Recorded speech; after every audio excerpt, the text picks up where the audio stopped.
Go.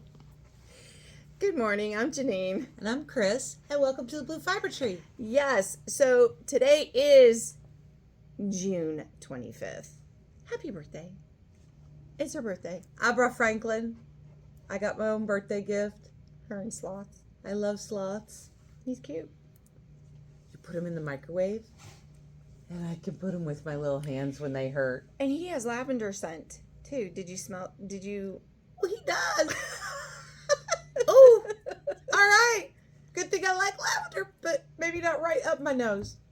But yeah, the lady at Bob Evans named him Franklin. So yep, that's Franklin. this is Franklin. He's going to hang with us because he's cute. Whatever makes her happy. And they wonder why my kids have the issues they do.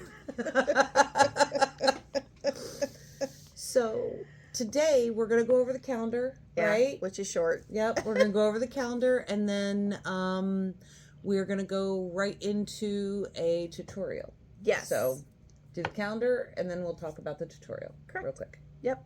So the calendar is easy. So on June 28th, we have Beginners Spinning from 5 to 8 with the second session 2 weeks later, which is July 12th.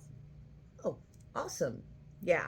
I like that we have some beginning spin sessions before our weekend at the end of the month. Yeah. We have the retreat at the end of the month, and that's what I'm talking about. Sorry, right. guys. And then on the 29th, the very next day, we have Ply Spinning from 11 to 2. So that's one of those advanced techniques that allows you to do more things with your spinning.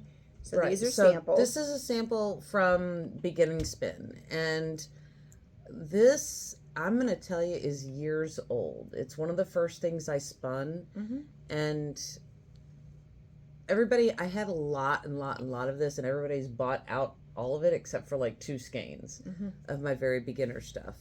And I'm kind of glad, and I may take the tag off of this and just keep it, because it is a really good example of somebody who's starting to spin.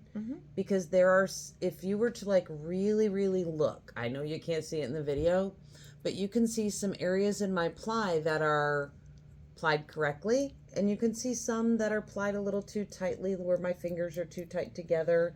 Plus, your yarn is not a real consistent. It's not consistent at all. It's got loosely spun areas. Yeah. It's got overspun areas. Yep. And it's really, I mean, it's a very balanced yarn. You can't tell because I got it tied together, but it is a balanced yarn, which makes me happy.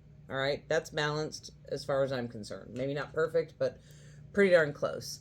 But in the beginner spin, in the first session, we just teach you how to get going, how to draft. We teach you the parts of the wheel, get your feet comfortable, and we have you spin a whole lot of fiber. You're spinning singles. Yep. And then second session, we come in and we teach you how to ply that all together. And we ply with a couple of different things, and we use a couple of different techniques so you can see what you like and what you don't like. We ply with the fiber versus the fiber. We also teach you how to ply with a thread. And then for now, I do still teach how to do the plying from a cake, where you've wound your single into a cake, and we do the center pull and the outer ply. Beginner spinning? I do. It's one of the ply techniques I teach them. See, I don't pay attention because she's way up there. Yeah, I'm way up in the corner. And honestly, not a lot of people like it. I've been spinning for 7.5 years, and I don't like it. But I show them on the off chance that maybe somebody does go, oh, this is kind of cool. No, it won't be me. But so this is a sample of just the beginners. Like, you're just really learning how to make yarn. That's all we want to do. When we get into the plying, which you said is on the 29th. Yep. So plying. In the plying, we teach, this is a chain ply, also known as Navajo plying. We're going to ignore my little... She has a ribbon. I don't want to talk about the ribbon because it was not a great job. But it was also my very first real chain ply that I decided was worthy of something. So a ribbon's a ribbon. I don't care. Good color. But a chain ply is when you're basically plying things on itself. You're not using 2 separate balls of fiber that you've spun. Sorry, my brain just went. You're actually just using what has been spun on your one single. One single, and it's yeah. really neat. If anybody's ever crocheted, it's a very similar technique in spinning like you would crochet. So it's kind of cool. Takes a minute for your fingers to get used to doing the movements that you need to do for it. But we also we go through and we learn spiral plying, which is fun. It's another form of, this is spiral plying just with thicker yarns. So you can see the different looks that you can get. This is also spiral plying on art yarn. So I don't have an example of my Hauser ply because it went MIA. It's somewhere in this building. But we do a Hauser ply and one other technique that at the moment I can't remember. But we do teach a lot of different plyings. With the plying techniques, it's about me teaching you how to use your hands, how to move your feet, and do it in a consistent manner. And a lot of this can be intentional too, in order to get these different lumps and bumps and things. Yeah. So this here actually, your ply workshop helps when you get ready to do the beehives and cocoons. Oh, absolutely. Yeah, because then you have some of that technique with your hands and the fibers and everything, so that you can do some other stuff. Yep. And if you take core spinning at some point, spiral plying with core spinning is absolutely scrumptious. It makes some amazing yarns. But both sessions of the beginner spin are 3 hours apiece. When we do our ply workshop, it's a 3-hour class. You do have homework before you come to the ply workshop. Right. And you'll be able to see those details on the website, on the Facebook page. For Longtail Knits under events. You got to have quite a few singles. Yeah, and the more singles you have, the more you'll be able to try different ply techniques. So if you just spun a bunch of singles and they're laying in a bag somewhere and you don't know what to do, chances are you probably have... You probably already have your homework. You might have to do one thick. Yeah. I think Rhonda came with like 1 million. Right. Rhonda came prepared. But the more you come with, the more different techniques you get to try. And also, it's sometimes, like with Rhonda, it wasn't even about different techniques. It was her trying to perfect one of the like she really was like, okay, I'm gonna get this Hauser ply. Like she really wanted to get the Hauser ply down, and she had enough yarn to really be able to try it and not just go, oh, that was cute. So what else we got on the books, my friend? Well, that brings us to July, and July 1st is the first Saturday of the month, so that's open spinning from 10 to 1. Yes, ma'am. And that is also the last day the store will be open for a week, because this is my vacation time. I get that week, the week of July 4th, so we're taking a vacation, and we will reopen on the 10th. There you go. Yeah, so easy calendar today because... What day of the week is the 10th? It's a Monday. Oh, so there's no classes on Monday. Nope, it's open group. Mondays and Tuesdays open group, but we'll cover that. Look at that! I got a minute. You got it. I got a down minute. Woo, baby! You can. I can dye my little heart out in my studio. You can dye. You can do spinning. You can. I prep can for everything that you need to. Make sure that when I come back, I have enough stock to keep me busy. Yep. So you only got a couple things that I got to get you caught up on. Yeah. So it's not bad right now. Absolutely. So that'll be great. I got to get more sock yarn dyed. You guys bought out all the really amazing colors. And what's left behind are really pretty colors, but apparently none that anybody wants right now. So I got to come up with some new colorways. Yeah. It's okay. I found all my color wheels when I was cleaning out the studio. Oh, well, that's good. How many did you find? I don't want to talk about it. Way more than any one person needs. And I'm just going to blame that to the fact that I teach. You teach, and you I teach in my dye studio. Yeah, yes. She uses them in the classes. So. Yes, and I'm excited. So the patio that was supposed to go into my house in June so that I could have dye classes and not be interrupted by workers isn't happening till the end of the season.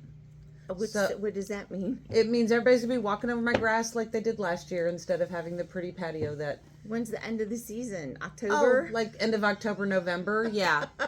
Okay, that's all right. So we could just buy bags of cement and just go out there and sprinkle it and water it down. Craig's mulching the whole area in front of the barn. Oh, okay. So it's pretty.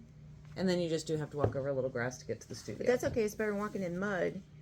Amen. Because there were some muddy days There last were year. some muddy because one of the day it poured the entire time Oh my we were in God. the barn. I know. I think we had some lightning at one point, and I was like, okay, I'm in a big metal structure. I'm a little worried. But yeah, if you'll go to Alk&me's Facebook page, by the time this airs, you'll see my dye classes available through the rest of the summer and into the fall. I keep tapping. I'm getting yelled at. Sorry. I talk with my hands. I can't help it. Well, it's the tapping comes across on the... If the camera's... And every time you go... If the camera's jiggling, it's my fault. It's not going to jiggle. It's just the noise it picks up. It's not touching. Okay. All right. It's okay. So, yeah. So we have a workshop. You have a instructional video. What's it going to be? Oh, we do. Woo, my brain. It's you. Yeah, it's my turn. So in today's tutorial, I am going to pull out one of the Ashford smaller frame looms. And I'm going to teach you how to warp your frame loom, how to do the baseline, how I do it Right. in the frame loom, because everybody has very different techniques about how they put that first line in for things that they're doing. So it will be a quick video, and then in a couple of few weeks, you'll see another video where we'll go through some of the basic stitches, basic things that you use when you're doing tapestry so that you can start your journey. Yeah, and don't forget, we do offer the basic beginner tapestry class here as well. Yep. And we do a no skills. So basically what eventually through the videos will get you to the point so you can do something like this. This is actually the beginner's workshop. Something similar to that. Yep. So the frame loom that I'm going to teach you how to warp, this is pretty much it. This is a no skill, if I can turn around the right way. This is the quilting stitch. We're not going to learn that today, but that is an easy stitch. There are actually a couple of videos already out there on that. But yeah, and as much as we show you the videos, we still like it when you take our classes, because then some things just don't come across in a video, and hands-on is probably the best way to learn. But I can watch a video 90 times and not get what I need out of a class. right. So basically, these are refresher videos for things that we've taught as a reference, so that you have it, so that when you do take the workshop and you go, how did she start that warp again? Well, then you can go back and you can see it. I think it's a great idea. Absolutely. Yeah. Makes All my right. heart happy. Well, then that's what we're going to do. We are going to say goodbye from this part of it, and Yep. then we're going I'll to see do you in the video in just a second. Yeah, absolutely. All right. Take See care, ya. guys. Okay. Hi, guys. Kris, Blue Fiber Tree here. And like I told you, we are going to do how to warp and get started with a weaving frame. We use the Ashford weaving frames. They have two. They have a small weaving frame that is 15 inches by 9 3/4, which is what we're going to use today because it will go much quicker. Then they have the larger weaving frame, which is 27 by 19 inches. This is awesome because even on the larger frame, if you get a larger frame, you can do smaller projects. You don't have to take up the whole entire width and height of your frame. I just wanted to show you the two different ones that they have. The larger one's 55, the smaller one's 45. Those are going to be anywhere you buy them because Ashford says this is what you sell my stuff for. Exactly. Yep. What I have in front of me is the small weaving frame. These are our sides, the longer pieces. This is our top and our bottom for the frame. You will see Ashford, New Zealand on that. Those need to face down and up so that you know you're warping your frame right, because you have to have this ridge right here to catch your warp thread. Okay? Now, I know, ponytail holders, I can't live without them. You pop these together like this. See, I have my Ashford at the top. I take this little guy because, believe it or not, they can pop, especially if you use them a lot. They like to pop, and I don't want to be in the middle of something and watch things pop. And rubber bands only work for so long because they will Till they break. snap. So for $5.99, I think I bought, I don't know, 100 of these, 50 or 100 of them. And I like the thicker ones because they're easier for my hands to get on and off. But I also use them, I use the ponytail holders to kind of help in how I put my cords on. You will see other instructional videos out there that may start the warp and end the warp differently than I do. Neither is wrong. Everybody kind of does what feels right to them. So this is how I warp the weaving loom.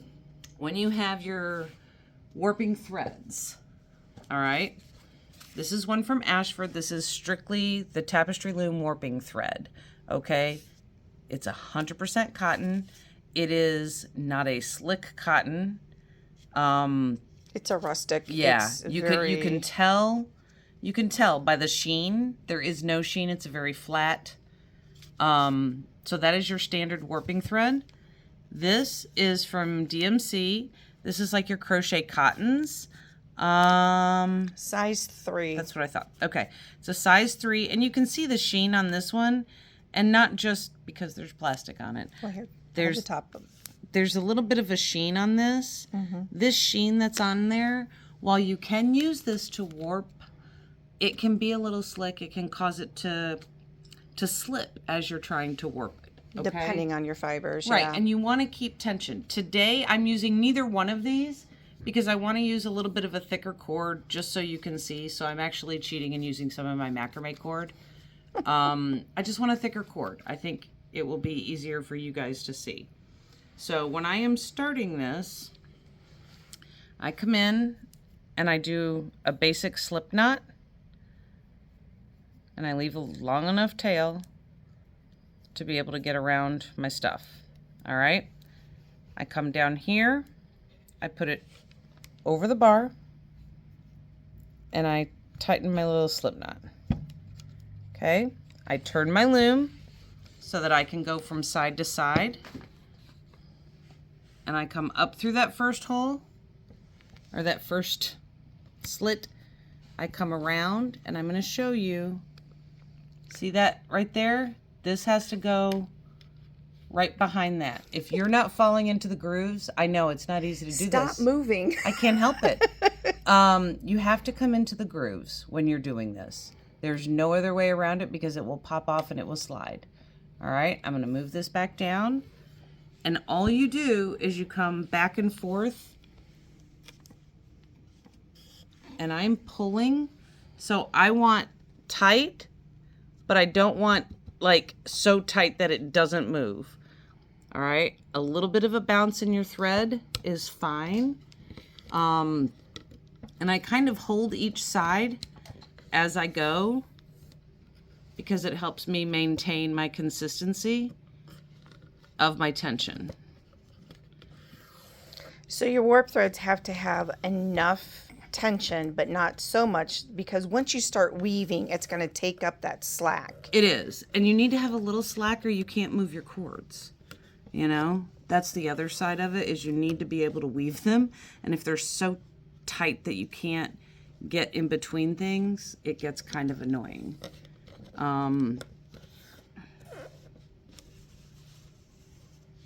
Pardon me, I'm unrolling some cord for you guys.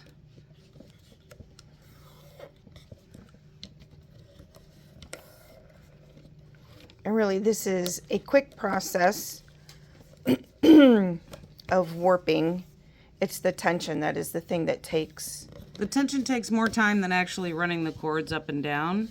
And some people run the cords up and down and then come back and check tension. I really just kind of like to do it all at once. It makes my life easier. Because when you get a loose thread, then you have to pull each one back and forth till you get it back taut.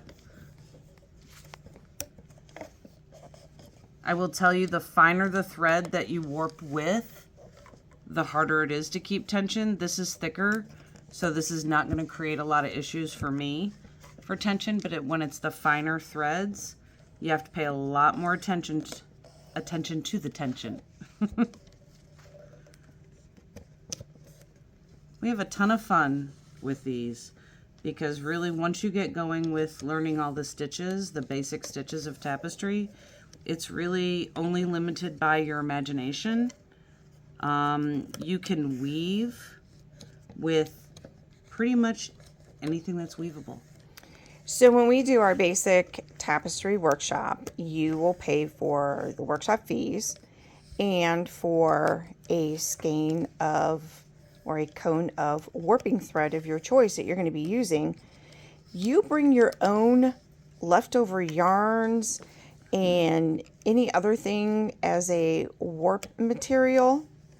I usually have an extra bucket here. Yeah. I usually provide some of the fiber for people when they're doing sumac so they can get braids in. But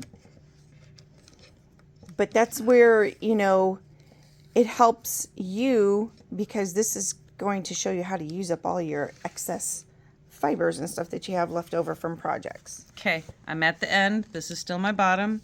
I'm leaving myself a decently long tail. I'm coming around, and this is where my little bands get into place because then I don't have to tie any knots on the end. Oh, there you go. I just make my life so much easier. I go under one, and then I come back and go under both of them. And after I get that through there, I move it off to the side. And everything is the same, has the same tension throughout. Okay? Nice.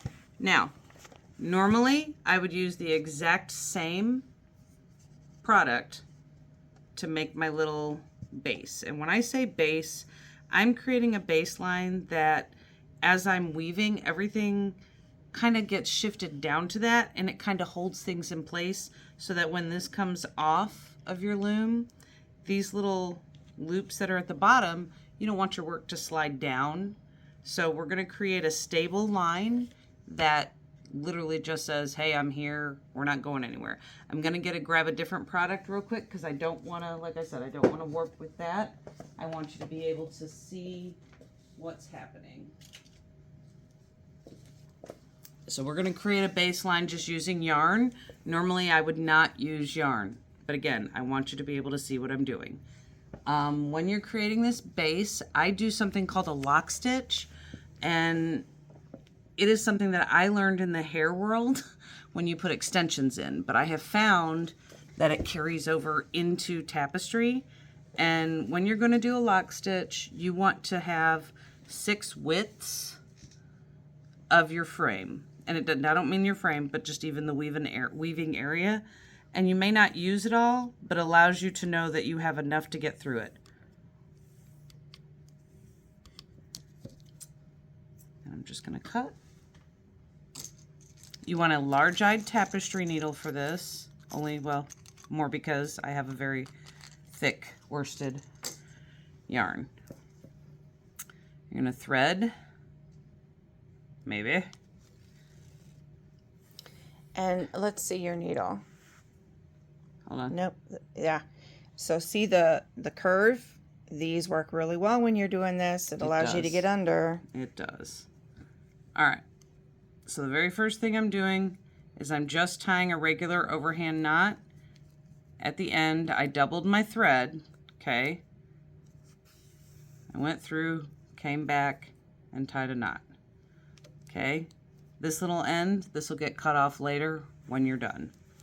So for the very first thing I do, I come to my very first thread. I go underneath my warp thread. I open up the area that has the knot, and I go through it, and I latch on, okay? I tuck my little ends down underneath, and I don't slide this down really until I'm done, because if you're trying to get this all the way down here while you work, I can do it, but most new people cannot. For the sake of argument, I'm just going to stay a little bit above the bottom of my loom. So you're going to want to go through every single solitary hook in this. we're going to create a triangle.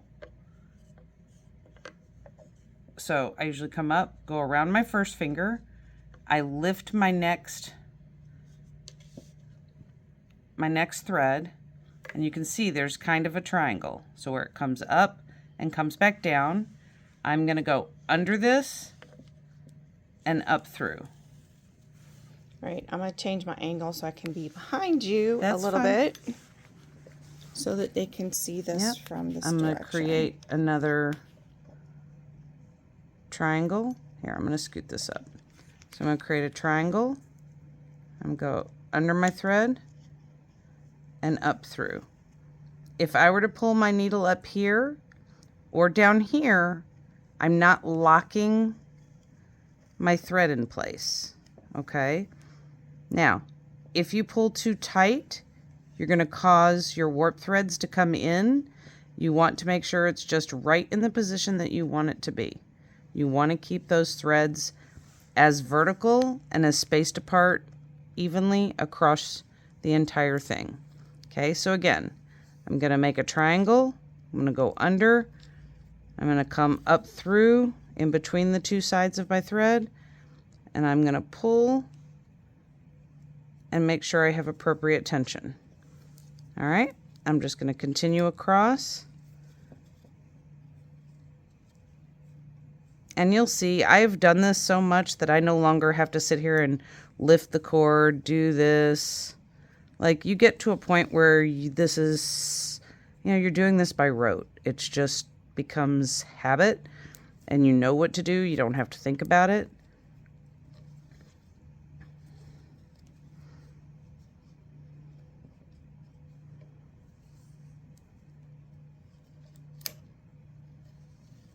And little fingers drop.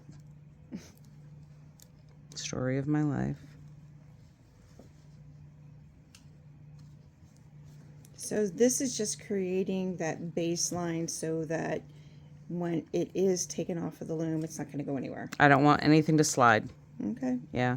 And if you're going to do like fringe work with raya knots, it will slide. If you don't have anything in there, your raya knots will slide all the way down into that hoop. And then either your whole thing starts shifting or you end up with these gaps and you're like, wow, I really should have wove that better. And in reality, you just need to put a baseline in your work. Sorry, my yarn was twisting. That doesn't happen, by the way, guys, if you're using warp thread. It's not going to twist like that on you as you're going through the work. Now, I want you to see, this is really loose right there. I'm just going to come in and I'm going to tighten it because I want to, like I said, maintain even tension. So that's what happens when I talk and warp and talk and work.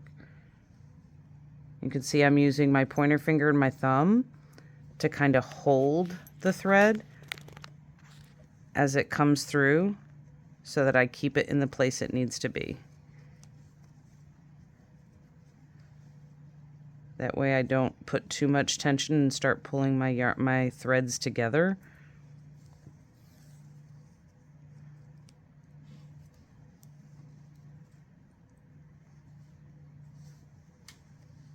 And it sounds silly, but before you go to actually do your first piece, man, take some practice threads.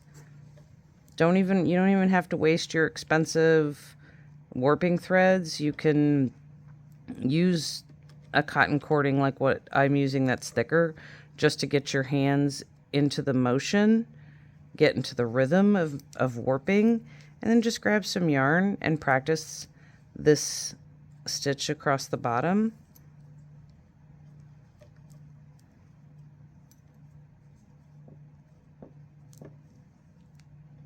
I'm going to laugh if I run out of thread because it'll be the first time I've ever run out of thread. It's because you're using something different. I'm using something different and thicker. Oh, let me get all the way through. You're going to run out. I am. Pretend she's at the end. Pretend I'm at the end. So if this was the end over here, you would just take this guy and you pop him to the back. I'm going to flip my loom and I cut this, and I'm going to weave those ends in later. Okay, so when this is on there, again, pretend that's the edge of my project. We're going to slide this down, and he's going to come all the way to the bottom because that is going to protect everything else that I put onto this loom after the fact. So that, real simple in a nutshell, is how we warp the loom. I'm going to bring it up here. So again, we're going to disregard these first four. Oops, my bad. It's okay. This gives us our baseline. I mean, it's really very simple. If you've never worked with a frame looms come in all sizes. There are people that have smaller frame looms like this so that you can weave bracelets. It's really cool. I don't work with smaller threads very often because of my very bad hands, but for those of you that ever want to get into really cool bracelets, find those smaller frames. They're awesome. Yep. We'll be back in a few weeks, and I'm going to go through and show you the stitches that you need for the basics of tapestry. Okay, guys, I hope you have a lovely day. Like and subscribe, share with your friends. Visit the Blue Fiber Tree on Facebook, Longtail Knits, alk&me, we're all on Facebook, Instagram. Comment, let us know if there's anything else you need to see. Hope you have a great day. Bye, guys.